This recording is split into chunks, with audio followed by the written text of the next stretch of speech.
Hari ini saya kedatangan tamu istimewa yaitu Dr. Ratri Kusuma Dewi, konsultan ginjal yang spesialis penyakit dalam, konsultan ginjal hipertensi.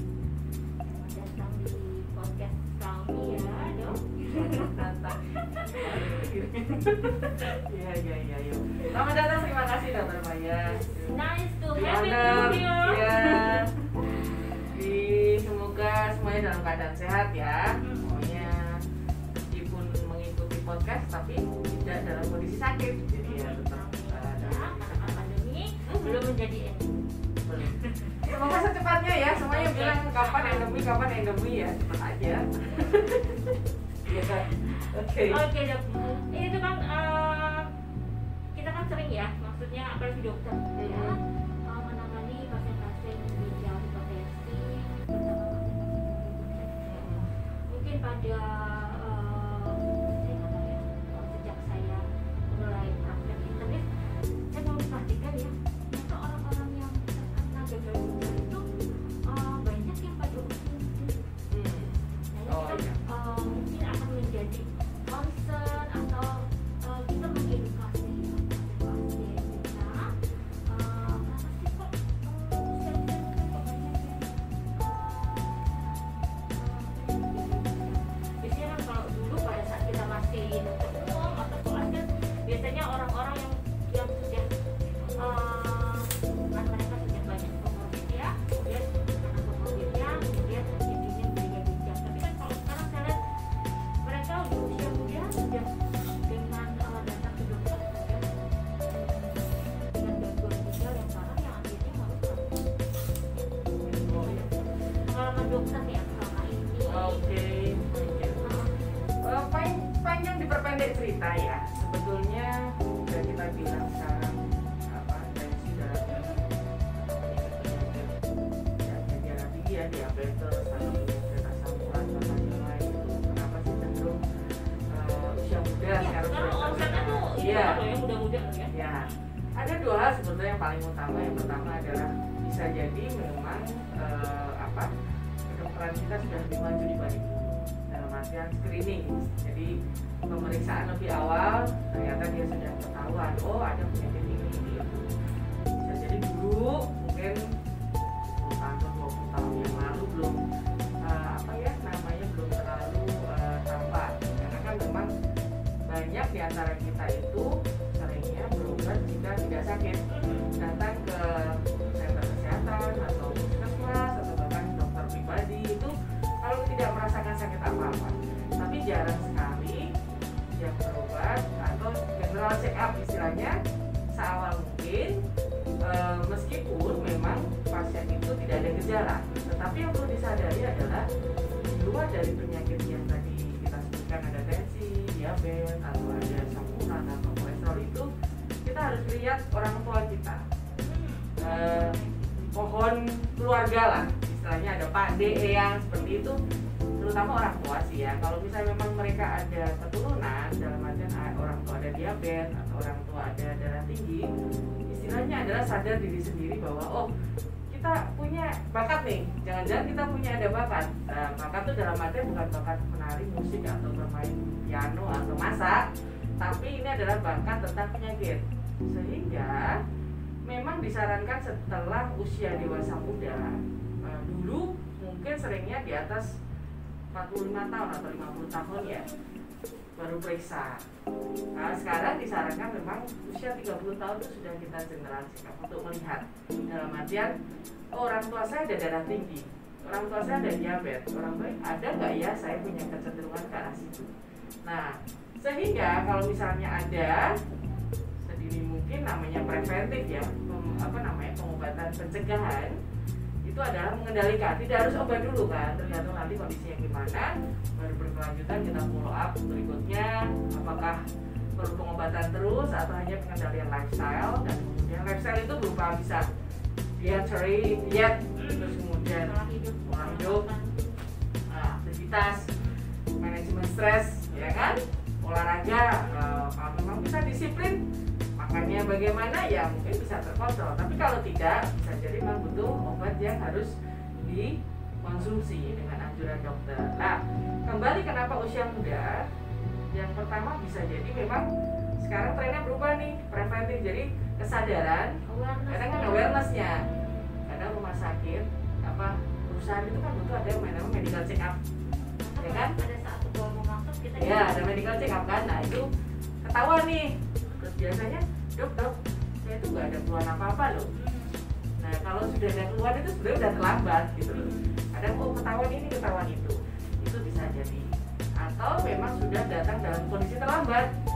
Dan kita sudah ada komplikasi ke jantung, kemana, sehingga kenapa usia relatif muda? Ya bisa jadi karena pemeriksaannya lebih awal, sudah lebih banyak fasilitas kesehatan, dan sekarang kan kita didukung oleh BPJS ya, program pemerintah yang baik, sehingga ada fasilitas, ada awareness yang lebih baik dibanding mungkin sebelumnya. Yang berikutnya adalah mungkin lifestyle-nya. Nah, lifestyle itu adalah gaya hidup. Gaya hidup bagaimana? Sebetulnya ini masih dalam evaluasi. Apakah sekarang semuanya kan serba gampang, dalam artian mau pesan apa tinggal klik, mau ke mana tinggal kok, mau kemana tinggal naik. Bahkan tidak ada budaya hidup sehat. Hidup sehat itu dalam artian jalan kaki. Kan penting kenapa kita ya jalan aja lah gitu kan, tidak terlalu jauh gitu ya. Gak usah teori lah, saya aja juga gitu. Kalau udah aduh lelah nih, capek gitu, udah kepikiran kenapa kita tidak menggunakan fasilitas yang lebih nyaman, padahal sebetulnya itu tidak bagus. Atau ada istilah mager, malas gerak dengan main HP yang bisa berjam-jam sampai jam-jam ya nggak sadar. Terus kemudian habis itu mengkonsumsi makanan yang cenderung fast food atau makanan yang banyak garam atau banyak gula atau pengawet yang memang sekarang sangat mudah didapatkan. Jadi lifestyle yang di antaranya kemungkinan memang pasien tersebut sudah ada potensi atau bahkan jadi sudah ada darah tinggi atau sudah ada dari keturunan itu, sehingga diperberat dengan kondisi lifestyle-nya itu. Yang paling sulit itu kalau kita iya. Jadi kayak konten karena kan mengedukasi diri sendiri juga sebenarnya. Iya. Gimana kita harus memulai lah dari hal yang kecil ya. Kayak misalnya exercise ya, sebenarnya exercise itu kan nggak perlu yang harus ke gym kan? Enggak, ya. Ya kalau misalnya punya ya nge-gym gitu ya, itu kan nggak harus gitu. Misalnya itu tadi budaya mau jalan tinggi, ya tapi kita kan biasa tinggal telepon, online gitu kan ya. jalan berapa kilo sedikit, aduh nanti panas gitu kan. Jadi mau nggak mau akhirnya karena saya ngerasa kok kita comparing aja lah gaya hidup kita di Indonesia sama let's say di Eropa lah ya. Yang dikit aja dulu deh Asia ya. Singapura ya, yang Jepang yang di sana kan budaya jalan ya iya dong, dibandingkan kita kalau misalnya kita mau kemana lah dari sini ya, mau ke seberang aja ya, kalau kira-kira itu kan pilih ada cerita iya. Nah terus itu makanan lagi ya, untuk mendapatkan makanan juga easier ya. Gampang, fast food gitu. Terus ya macam-macam bisa pesan antar kan. Iya. Terus stres ngaruh nggak? Absolutely. Jadi sesungguhnya stres sih sangat ngaruh. Jadi ada istilah yang namanya brain, heart, suatu jantung, atau kidney, atau gut, atau pencernaan, akses. Jadi sebetulnya ketika kerja dari tubuh kita itu sangat dipengaruhi oleh pikiran kita. Jadi kalau misalnya stres kronis, susah tidur, terus kemudian gampang marah, terus anxiety, banyak nih berita-berita di sosial media itu yang membuat dalam tanda kutip yang harus dipertanggungjawabkan kebenarannya, terus dilalah diterima. Sana info kata Pak D tetangga siapa beda lagi, sana lagi.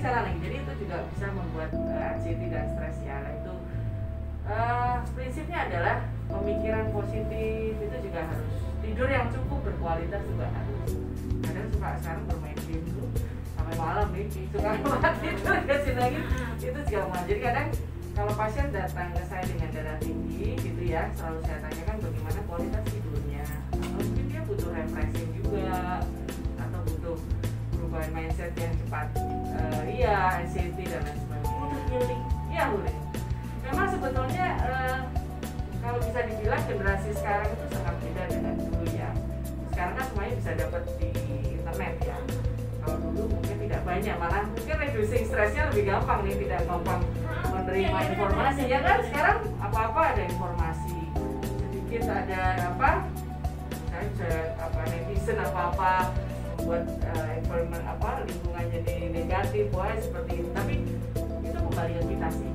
Kalau kita memang ingin baik, ingin sehat ya kontrol, selain obat atau mungkin lifestyle, mindset juga yang harus mengisi. Jadi simpel aja sih. Ketika tidak terkendali, misalnya stres terus gitu, kondisi juga tidak akan baik, dan yang penting itu akan mempengaruhi gula darah juga. Pada kondisi yang kelelahan, sangat kelelahan, sulit tidur, tuh gula darah bisa cenderungan naik. Ya, apalagi memang dasarnya dia punya penyakit diabetes, hipertensi, terus kemudian dia tidak bisa tidur, kualitasnya tidak baik, tidak pernah olahraga, dan yaitu pengendaliannya agak susah. Jadi memang harus ada keseimbangan balance antara tukang medis dan medis. Makanya kan kadang kalau kita bilang meditasi atau yoga sebenarnya itu helping mas ya, pada orang kepada pasien-pasien yang khusus dengan ada darah tinggi, diabetes, gula itu sebetulnya lebih disarankan untuk olahraga yang ringan, repetitif, tapi frekuensinya tidak terlalu lama. Misalnya 20 menit sampai 30 menit atau 45 menit sehari, itu kan ringan, mungkin jalan yang bukan boxing apa gitu ya, mungkin ada, karena ini kan juga lebih yang frekuentif, yang lebih ringan, yoga, kelenturan badan ya kan, terus kemudian ada cycling. Makanya kan sekarang sering sepedaan ya, tapi sepedaannya bagaimana harus dibedakan, sepedaan hiburan, travel ya, hobis, or dia adalah olahraga. Nah, olahraga dia lakukan misalnya setiap hari minimal 15 menit atau 20 menit. Tidak harus sampai kelelahan gitu, malah tidak dianjurkan. Sebenarnya sih lebih individual ya ukurnya ya. Karena kalau saya lihat kalau belum tentu dia punya parameter yang sama dengan yang orang yang kita. Iya, benar-benar. Jadi sebenarnya memang gini ya kan, kita kalau mau ngurut ya, sebelum terjadinya gagal ginjal kan biasanya kan ada awalannya dulu ya. Orang nggak ujuk-ujuk kena gagal ginjal. Iya. Yang mungkin yang paling sering menyebabkan dari hipertensi dan DM ya, yang paling sering. Kita nggak ngomongin yang lain-lain lah ya. Tapi kan itu yang dua terbesar itu ya. Nah yang kita cermati kan sekarang ini tadi hipertensi yang di usia muda, otomatis ya. Kalau kita dari awal dan sedini mungkin kita dapat hipertensi, nanti bagaimana komplikasinya kan mungkin belum usia 40 dia sudah bagaimana kan. Nah kemudian selain hipertensi sendiri ada nggak sih makanan atau minuman tertentu atau suplemen tertentu yang bisa memicu, saya dia nggak hipertensi tapi tiba-tiba langsung berat kena gagal ginjal itu ada? Ada tuh cuma jadi kita mau bilang ini hoax atau fakta nih gitu. Jadi sebetulnya gini dok, mengenai tadi hipertensi usia muda, jadi sebetulnya dengan mengontrol dia sejak awal, terus kemudian dia misalnya memang harus minum obat sampai berapa lama ya, berapa lama itu bisa dikatakan seumur hidup memang itu dibutuhkan, itu memang komplikasi ke arah yang lain-lain lebih minimal daripada memang tidak diobati atau di monitor terus seperti itu. Jadi sebetulnya bukan berarti terus hipertensi pada saat usia muda terus mesti jelek langsung pada tahun-tahun, lebih sering pada akhirnya ya tidak ada masalah, dia hidup sehat dengan kalau hipertensi. dia bisa mengontrol ya. Kalau tidak itu memang cenderung lebih cepat progresnya untuk komplikasi ke organ yang lain atau ya agak susah ya. Cuman memang kadang orang muda itu karena kan tidak merasa seringnya sakit ya, jadi malah saya masih sehat nih, bisa makan ayam 3 mangkok gitu. Apa ya? Iya. Jadi nggak seperti itu. Jadi kalau dia bisa tahu, dia sadar, ya konsumsi obat kalau memang disarankan, kemudian jangka panjang tetap evaluasi. Terus supaya lifestyle-nya harus sadar loh, ya harus dibedakan antara setiap orang, saya, temennya dan lain-lain sebagainya. Dia sehat kok, dia nggak apa-apa kok makan mie ayam 3 mangkok. Kok saya merasa kayak kuyang-kuyang ya, jangan-jangan tensinya naik karena darahnya tinggi. Ya mestinya. Jadi sadar saya misalnya ada hipertensi, saya perlu pengendalian obat atau dengan minum lifestyle, jangka panjangnya tetap harus sehat, harapannya seperti itu. Resep konsekuensi positifnya bahwa oh saya harus menjaga diri saya lebih baik daripada yang lain. Terus kemudian yang lain tentang sebetulnya ada istilah gini loh, dok, kalau misalnya saya minum obat jangka panjang, jangan-jangan saya kena sakit ginjal nih nanti, takut ke ginjal. Itu sering loh. Ya, itu satu yang paling sulit ya, Iya. ya. Karena Iya. ada yang bahkan ya banyak. Jadi akhirnya banyak nggak diminum. Iya. Karena dia takut kalau dia minum obat, dia akan ketergantungan, kemudian nanti ginjalnya kenapa-kenapa. Ya, jadi kembali. Ya, harus dibedakan gini. Jadi obat yang diminum untuk tensi atau diabetes atau yang memang harus minum itu adalah untuk mengendalikan baik tensi atau gula supaya dia tidak berkomplikasi ke ginjal.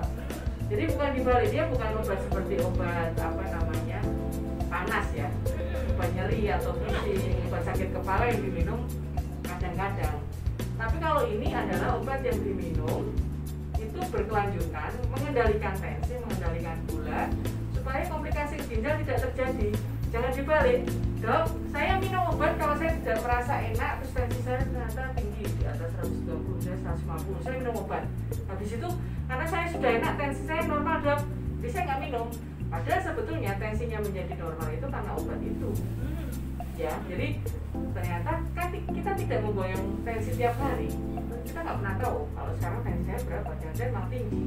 Nah, itu harus dibedakan. Kalau obat memang ini adalah dikonsumsi terus. Tapi kalau obat panas, anti nyeri itu pada saat ada keluhan.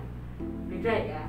Nah, yang membuat sebetulnya berefek ke ginjal itu adalah ketidaktahuan kita. Kan kadang kita suka pusing, pergi ke warung, pergi ke farmasis atau apotek, pergi kemana, beli ini, sakit boyok, sakit encok, boyok sih sini, kelutut, sakit pusing, beli ke mana, terus dikonsumsi hampir menjadi rutin. Itulah yang kadang bersifat membahayakan ginjal, karena obat-obat itu tidak kita sarankan. Selalu di dokter kan bilang, Bu, kalau tidak nyeri ada keluhan, jangan diminum. Kalau tidak terpaksa, jadi tetap kita edukasi. Atau antibiotik, sekolah saya takut capek-capek gitu ya. Di baru makan, katanya yang saya, adik saya, nenek, teteh, kakek itu kalau sakit ini minum amoxicillin gitu ya. Ya kan? Terus aku minum sekali, ya kan, minum sekali toh, besok udah enakan toh. Habis itu besok lagi belum sembuh benar kan, panas lagi, kan itu tidak sesuai anjuran dokter ya, kadang diminum aturan sendiri. Itulah yang kadang berdampak ke ginjal. Makanya sebetulnya apapun yang kita minum itu sebaiknya harus mendapat persetujuan dari tim ahlinya, dokter atau mungkin memang yang sudah tahu benar gitu. Terus ini ada rumput-rumputan campur cabai-cabai campur untuk menghangatkan badan, jahe campur kunyit asam jadi satu, atau nggak tahu lah bumbu apa itu, kita nggak pernah tahu ya. Terus kemudian katanya itu enak nih buat menunggarkan tenggorokan yang lagi radang atau badannya nggak enak. Tapi kan ada beberapa yang ditawarkan itu kan kita tidak tahu isinya apa, secara medis belum terbukti. Datang ke kita ya oke lah, ya mungkin harus lebih bijak sih. Ada beberapa yang mendengar info kemudian digunakan karena merasa enak, digunakan terus-menerus tanpa ada persetujuan dari kita dokter, terus diminum ya udah jadi kebiasaan, tiba-tiba kreatinin atau yang pemeriksaan laboratorium yang menunjukkan fungsinya tiba-tiba naik. Terus udah gitu sedih nanya dokternya, terus kita bingung bareng lah, terus gimana Bu? Ya sudah ya, pada akhirnya kita berkelanjutan ya memang harus mengobati fokus komplikasi ke ginjal karena obat-obat yang tidak itu. Jadi memang sebetulnya ini yang memang harus kita jelaskan ke masyarakat. Kita harus bergerak, kan kita sakit itu kan mahal ya. Iya, makanya harus disyukuri orang sehat itu yo. Itu harus alhamdulillah, syukurilah bahwa ini mahal banget loh. Tak kasih tahu orang sakit itu mahal, ya kan? Gak usah jauh-jauh. Pada sakit COVID bingung kan, cari ini obatnya apa kok segini. Sebetulnya alhamdulillah pemerintah mendukung itu, dikasih fasilitas loh untuk yang ini kan, itu thankful banget. Tapi memang lebih baik adalah kita sehat, sehingga preventif, pencegahan itu lebih bagus. Jangan nunggu sakit gitu. Sebenarnya pencegahan itu lebih murah. Iya, sebetulnya masalah niat aja sih. Bisa edukasi. Iya. Iya. Jadi kan yang paling Iya. Memang Google itu kan jadi trending ya. Jadi kalau Google itu saya nggak tahu apa yang mereka konsumsi ya. Iya. Cuman datang akhirnya sejak berita itu. Ya itu memang PR banget ya buat kita kalau di klinis, maksudnya di rumah sakit ya, untuk edukasi hati-hati ya. Kemudian juga kalau suplemen, itu benar nggak? Itu mitos atau fakta? Suplemen kita nggak nyebutin merek ya. Oke, jadi sebetulnya gini, ada beberapa yang langsung ke arah, saya tidak usah nyebutin Iya, merek, kandungan minuman atau kandungan yang itu tuh adanya pemanis buatan, adanya kandungan kandungan gula tertentu, atau misalnya ada kandungan yang pengawet sorbitol atau taurine dan lain sebagainya yang memang harus hati-hati, karena sebetulnya jadi masalah sebenarnya dikonsumsi mungkin ya sebulan sekali atau sebulan 2 kali, tapi ada beberapa yang mengkonsumsi hampir tiap hari. Katanya bikin seger. Ya memang faktanya memang bikin seger ya. Tapi yang menarik adalah kadang profesi-profesi tertentu, misalnya nih yang membutuhkan harus alert ya, harus ini terus ya. Kadang tidurnya aja melek kayak ikan gitu kan. Tapi maksudnya mungkin dia butuh sesuatu yang bisa booster. Nah itu yang sering adalah dia akhirnya mengkonsumsi hampir tiap hari, sehari bisa 3 kali. Terus kadang tidak puas terus dicampur antara ini tambah inilah. Ini yang berbahaya. Campur 2 merek yang mungkin dengan komposisi yang hampir sama ya. Hampir sama tapi dia merasa nyaman. Terus yang biasa kan belajar jadi bartender, campur-campur tak itu barista. Ya jadi itulah yang kita tidak anjurkan, karena itu jangka panjangnya itu berdampak ke ginjal. Supaya gini, segala sesuatu, minuman, obat itu kan ada mekanisme tubuh untuk membuang ya. Kalau menetralisir kan liver ya, hati, tapi kalau membuang itu kan ginjal. Kalau ginjal itu satu ya, ginjal gitu ya. Itu adalah kerjanya, kalau misalnya ada benda-benda itu akan menjadi kerjanya lebih berat. Capek. Iya, lelah. Nah, kelelahan lama-lama nih lelah dipaksa terus jadi apa ya? Ya pasti. Jadi ya bisa dibilang penyakit ginjal seperti itu. Nah, makanya memang secara normal sebetulnya kalau itu tidak berlebihan itu tidak masalah. Tetapi sekali lagi hati-hati. Kalau memang kita punya adanya namanya bakat genetik yang diturunkan, sudah dasarnya itu sudah ada settingan di tubuh kita tuh secara genetik lah ya. Genetik tuh bisa ke arah sana. Diperberat dengan seperti itu, lifestyle tidak baik akan lebih cepat. Jadi kalau jadi bawah DNA-nya ya. Iya. Nggak bisa ditolak itu. Nggak bisa gitu kan. Nggak apa-apa. Tapi nggak apa-apa sih sebenarnya kalau udah punya bakat gitu ya, dikendalikan aja. Ya bisa. Karena kalau sakitnya mau berdosa. Tapi mau bersalah gitu, kena aku darah tinggi gitu jangan ya gitu. Ya itu ya selalu saya berusaha untuk setiap penyakit apa mengambil sisi positif. Kalau enggak itu nanti berdampak sekali lagi stresnya aduh gitu, hidupnya merasa tidak semangat lagi ngapain gitu kan. Kita selalu bersyukur tiap harinya, berusaha yang terbaik tiap hari. Jadi nggak tahu kan sampai kapan nih gitu. Ini macam di dakwah ini ya. Soalnya pandemi ya, pandemi itu kan kadang-kadang kita kan merasa ya kalau mau eksternnya terakhir udah mati kan, kita pada saat awal COVID datang kan kita nggak tahu mana atau bagaimana ya kan. Sekarang aja kita udah baca penelitian dan macam-macam, kita mungkin ada beberapa sejarah kita sudah pernah merasakan bagaimana enaknya COVID, jadi kalau saya sih setiap kejadian penyakit pasti kan ada hikmahnya ya, terutama kalau jadi hari ini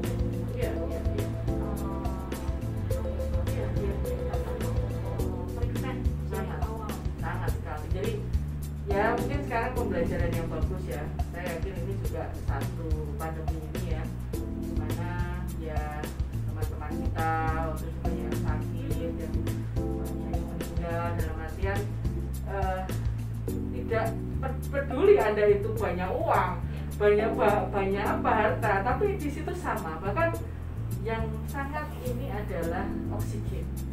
Seperti pelanggan pada saat naiknya di bulan Juni itu kan langsung cuma cari oksigen begitu susahnya. Ya siapa apapun lah. Iya.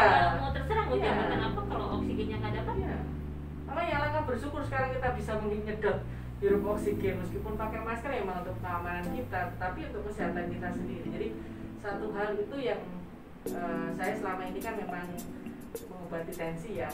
Sekali lagi ketika kita mindsetnya baik, positif, bersyukur, itu kontrol hipertensi loh. Jadi sebetulnya obat A, obat B campur mindset yang positif and syukur.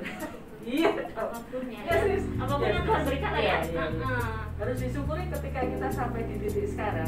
Ini adalah orang-orang yang dikasih kesempatan oleh Tuhan untuk berbuat lebih baik dan syukurilah ya. Iya kan? Pandemi tidak terjadi siapa aja. Terus gini dong, kalau yang udah kandung nih ya, maksudnya kita juga lihat pasien-pasien yang udah kandung memang harus dapat vonis akhir gagal ginjal. Itu juga edukasinya berat lagi. Kalau misalnya dia opsinya yang tadi bahwa mau tidak mau dia harus melakukan cuci darah ya. Karena kan di Indonesia mungkin opsi untuk transplant mungkin belum banyak ya dok ya, dengan segala kendalanya ya. Kan paling memungkinkan baru cuci darah ya. Itu pun edukasi sulit kan? Jadi saya suka mengalami banyak kendala itu untuk awal-awal. Ya. Jadi gini, sebetulnya sih sekarang udah mulai berkembang, sudah mulai growing lagi. Cuci darah itu ada yang menggunakan mesin, namanya istilahnya hemodialisa. Cuci darah perut yang menggunakan mandiri ya, tidak APD, satu lagi transplantasi ginjal. Jadi ada 3 itu. Ya dengan kendalanya masing-masing. Tetapi memang tujuan cuci darah ini sebenarnya gini, pada saat kondisi itu ginjal itu sudah tidak mampu untuk melakukan pekerjaannya dengan maksimal, tidak bisa melakukan pekerjaannya membuang racun, mengeluarkan kencing, terus kemudian membuang sampah atau mengambil zat-zat lagi yang diperlukan oleh tubuh, diperlukan memang terapi penggantinya, sebenarnya terapi yang membantu sih sebenarnya, karena memang ini sebetulnya adalah membantu dan menggantikan supaya untuk pekerja itu dan istilahnya ada waktu untuk ginjal itu tersebut recovery, jadi untuk perbaikan. Jadi ini sebetulnya bahasanya kan sering yang kalau ginjal sudah ya ada yang inilah seperti momok yang negatif gitu. Tapi dengan berjalannya waktu sekarang itu semuanya itu serba sudah dalam pemantauan. Kita juga memakai misalnya kalau cuci darah pakai mesin itu dengan menggunakan bantuan kayak alat infus selang hadikat yang ada tertentunya yang tidak menakutkan dan kita minimal menyakiti gitu. Jadi tidak sebetulnya menyakiti kan. Dulu kan pakai jarum yang langsung sebelum memang dipakai avesan yang di tangan itu sebetulnya adalah mungkin banyak sekarang yang pada akhirnya ternyata tidak apa-apa ya dok. Jadi ya enak karena memang racunnya kan numpuk nih, tidak bisa membuang, ginjalnya kan nggak bisa membuang yang terjadi kan digantikan oleh mesin sehingga dia merasa lebih baik, nafsu makannya lebih enak, tensinya lebih kendali, bengkaknya berkurang dan lain-lainnya sih. Cuma memang ya memang pada akhirnya memang pertama pasien pasti takut ya. Memang kita harus dampingi sih dok. Jadi dalam artian kita berikan kesempatan bahwa ini obat-obat sudah kita sudah berikan maksimal. Pada akhirnya tujuan cucinya ini adalah membantu ginjal kita untuk membuang racun di luar dari obat yang harus kita minum itu. Jadi ya memang sulit, tapi saat ini sekarang sudah tidak terlalu menakutkan karena selalu kita berikan informasi di situ. Yang pertama itu kan denial biasa ada penyakit, tapi pada akhirnya ketika kita memang ini satu-satunya terapi yang bisa membantu kita atau keluarga kita, kenapa tidak? Ya, karena opsi transplant mungkin di Indonesia belum. Ya, sebenarnya enggak, sekarang sudah mulai kita progres untuk di salah satu rumah sakit di Solo. Center sudah mulai lagi karena memang kemarin sempat ini ya karena COVID ya, karena pasien transplant itu harus mengkonsumsi obat-obat yang menurunkan imun kan untuk menghindari penolakan ginjalnya karena obat itu resiko imunnya kan pasti akan berpengaruh sehingga gampang sekali bisa terkena itu. Tapi setelah itu banyak call center yang memang masih melakukan dalam pandemi. Nah ini kita juga di sini di Solo juga akan melakukan. Banyak juga yang berhasil. Alhamdulillah banyak kok, cukup dan memang banyak sekali. Memang sebenarnya terapi ginjal itu tidak cuci, ada cuci darah perut yang memang kita kembangkan untuk mandiri. Di Hermina juga akan jalan kan yang untuk CAPD.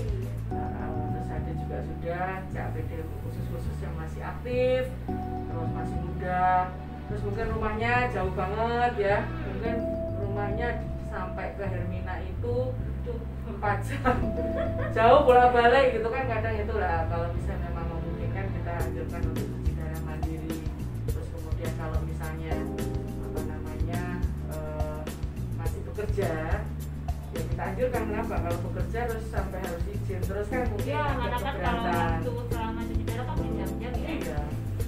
Iya, jadi kualitas obatnya juga baik ya. Pasti kualitasnya itu lebih baik. So, kita itu selalu berpikir bagaimana caranya supaya pasien itu tidak merasa sakit. Iya, Meskipun dia punya penyakit, meskipun dia harus cuci darah, tetapi minimal dia punya satu merasakan nyaman dan optimal kondisinya, dia bisa melakukan aktivitas itu. Jadi kita selalu menganjurkan yang terbaik untuk pasien. Ya, dengan kondisi harus melakukan cuci darah. Saat ini kan mandiri. Kalau misalnya cuci darah rumah sakit paling nggak seminggu 2 kali. Kita optimis ya. Ini akan dilakukan kok. Ini masih persetujuan dari pihak ini. Karena kita sudah punya tim, insya Allah kita akan jalan. Ini ada CAPD. Jadi sudah nanti Hermina bisa melakukan CAPD.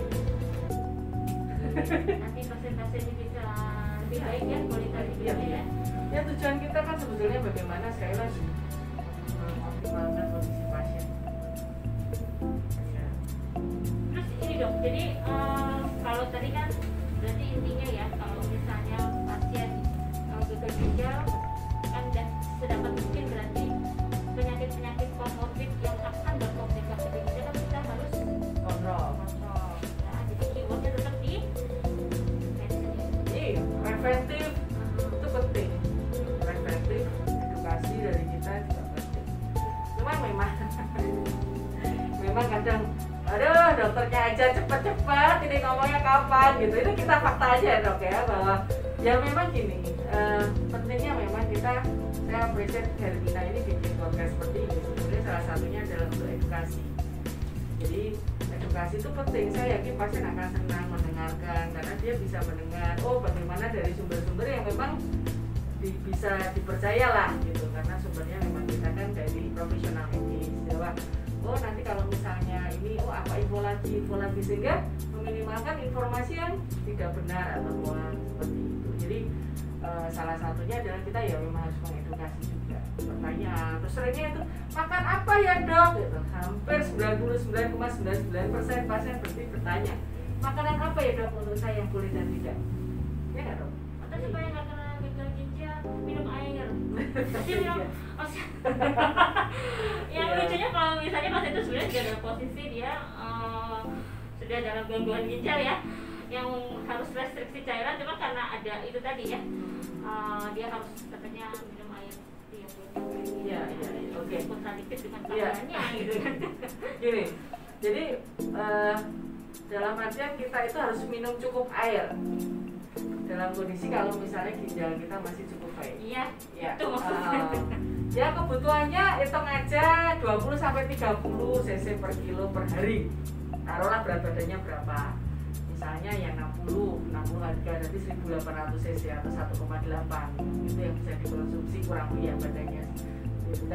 Tapi itu dalam kondisi kencingnya masih bisa, kencing yang masih baik, tidak ada bunga, tidak ada ini. Tetapi juga harus diperhatikan dalam kondisi kita ginjal masih normal, tetapi kita punya kebiasaan jarang minum, sehingga kita jatuh dalam kondisi dehidrasi atau kurang air, kencing kita akan lebih pekat dan mengganggu fungsi ginjal itu, cenderung gampang infeksi atau mungkin bilalah ada penyakit asam urat di situ lah, numpang di situ bisa kena mungkin batu ginjal lah apa macam-macam. Jadi sebetulnya cukup minum air. Aku ya susah sih minum air gitu ya. Enggak sih. Kadang ada yang nggak suka minum air putih, itu ada loh. Sukanya minum banyak tapi kopi lah, teh gitu. Bagaimana dok? Ini yang menarik tentang kopi. Kopi lover ya. Ini ada yang ketawa gitu kan. Ya, jadi kalau kopi, kalau dikatakan konsumsi secara rutin 2 cangkir black coffee ya, coffee black atau ya kopi ya, kopi bukan yang kurang gula yang aneh-aneh itu, dikonsumsi 2 gelas per hari, itu katanya untuk kesehatan jantung sama pembuluh darah loh. Jadi sebetulnya bersyukurlah kalian itu yang memang senang ngopi, tapi dengan kondisi yang apa ya, takarannya sesuai 2 cangkir. Tapi kalau misalnya udah berlebihan ya mungkin harus diatur ya, karena itu juga ada apa namanya kafein dan lain sebagainya. Cuman personal sih, cuman memang ya sudah dipelajari bahwa 2 cup itu baik untuk kesehatan jantung sama kesehatan pembuluh darah seluruh tubuh. Tapi kalau berlebihan mungkin belum ada penelitiannya yang jelas. Saya takut aja dikomplain ya sampai yang sehari kopinya ada 10 gelas gitu ya. Cuman yang jelas memang ada kalau cukup itu baik gitu. Tapi nek berlebihan, tapi memang disarankan air putih sih. Ya Kan kadang orang minum kopi itu bukan ininya ya, ya pasti ada campurannya. iya, gula. Iya. Nah itu kan yang bikin jahatnya itu. Cuma kalau kopi tok gitu ya, misalnya kita cuma hanya 2 shot, 1 shot espresso Ya, gitu mungkin ya nggak? Ya. Cuma kadang-kadang kan ya susu, ya kan? Ya yang lain-lainnya. Jadi yang mungkin sih yang menurut saya sih buat peminum kopi yang kalau yang pure biasanya mungkin Iya. tambahan-tambahan Iya. itu yang Ya mungkin gulanya diusahakan pakai gula jagung. ya Gula kadang ya memang batasi gula pasti. Heeh. Tapi kopi nggak bisa dicampur garam ya. Mendingan lebih baik. Kan pakai telur setengah mateng. Ya sih sebetulnya kopi gula itu disarankan, mau ada yang gula jenis gula jagung itu ada. Ya supaya kalau gula ya jangan terlalu banyak ya. Terus kemudian kalau yang lain tentang garam ini juga hati-hati. Garam itu sangat disenangi sekali ke ginjal. Ginjal tuh senang banget sama garam. Jadi dalam artian senang itu dalam artian dia bisa kalau ada mengikat air, lebih mengikat tensi jadi naik. Jadi sebetulnya ya harus pembatasan garam. Dalam artian kalau secara gampang aja ya setengah dari 1 sendok teh itu maksimal per hari. Per hari loh. Ya per hari. Jadi takarannya sendok teh setengahnya itu. Atau kalau kita mau variasi lagi adalah kalau mau gurih itu menggunakan bawang putih itu lebih baik. Mau bawang laki, bawang perempuan itu yang sama ya. Nah, Jadi kita tahu lah ya makanan kita ya garam ya micin. Ya pastilah itu perlu apa ya pengendalian lah. Kalau hidup tanpa micin ya kayaknya nggak enak juga ya. Hambar ya. Mau beli cilok, micinnya yang enak. Ada cek. Ya sih, tapi ya kadang ada rasa bersalah itu penting. Setelah makan banyak micin terus merasa bersalah. Pada hari itu maksudnya misalnya. Iya dong. Jadi ini mungkin dokter bisa ngambil kasih kami closing ini. Oke, closing apa nih? Ya Udah closing selesai tadi edukasi. sekali ya.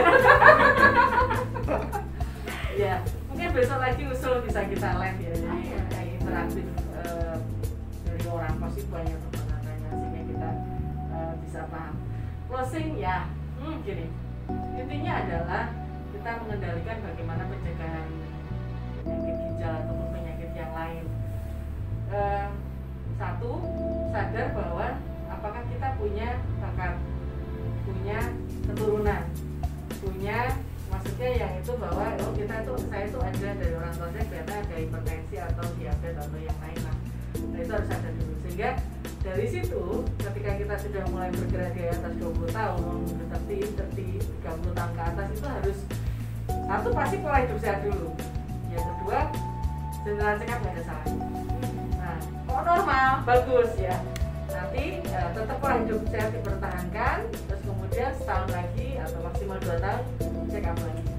Jadi diusahakan seperti itu.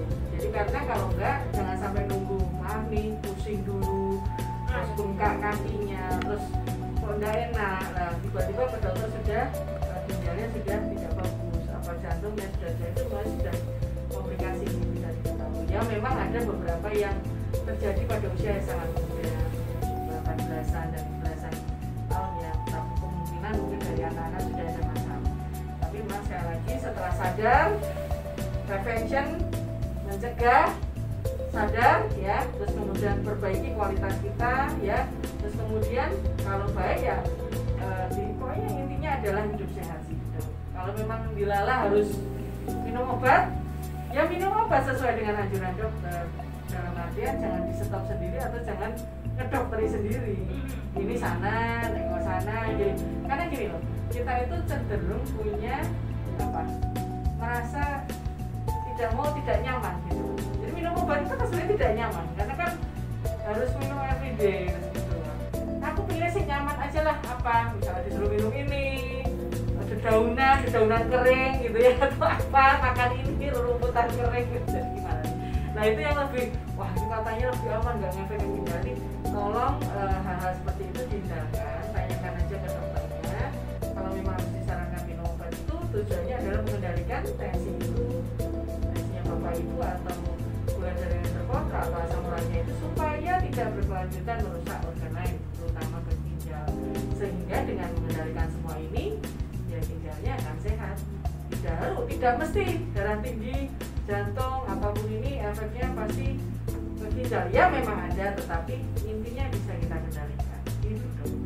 Pesan saya itu sih, nggak usah ini, cuman aktivitas ya, berusaha melakukan aktivitas, olahraga, jalan-jalan sehat. Oh ya sekali lagi, dok, saya udah olahraga kok dok, nyapu.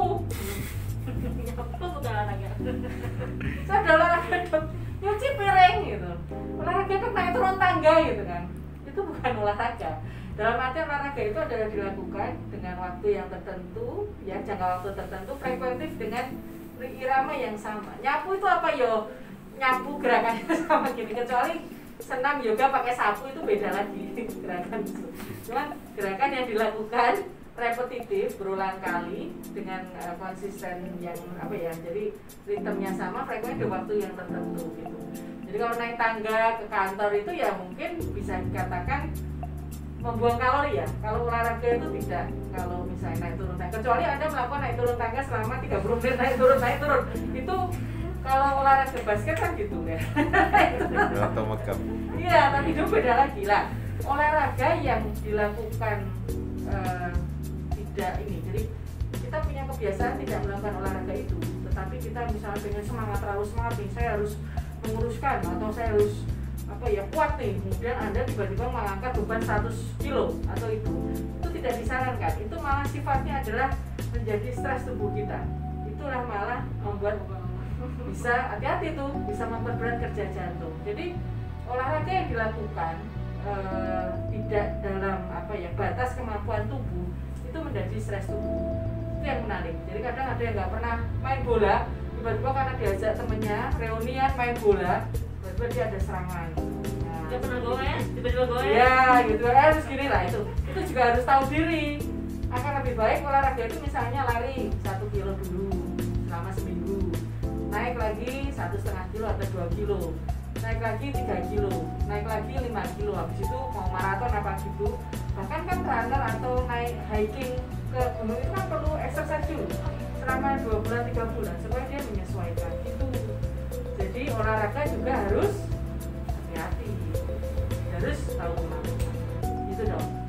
Terima kasih banyak Ya, ya, sama-sama. jadi keywordnya tadi ya awareness, terus prevention dan lifestyle ya. Saya sendiri juga harus ngobrol kodok. Itu kan juga reminder buat diri sendiri. Iya. Jadi kan dokter mah gini. Enggak, percaya deh, saya melakukan itu dan memang ketika beban badan ya. Berat itu akan jadi ya positif, think positif, lifestyle dari prevention ya. Jadi kita harus sadar diri. Kemudian memang harus kalau memang perlu obat kita konsumsi rutin, pengobatan kontrol rutin, terus kemudian lifestyle. Ya, itu aja. Thank you. Terima kasih Dokter Ya, Ati. sama-sama. Terima kasih sahabat Hermina yang sudah menyimak diskusi hari ini. Ya. Sampai jumpa. Sampai jumpa. Halo.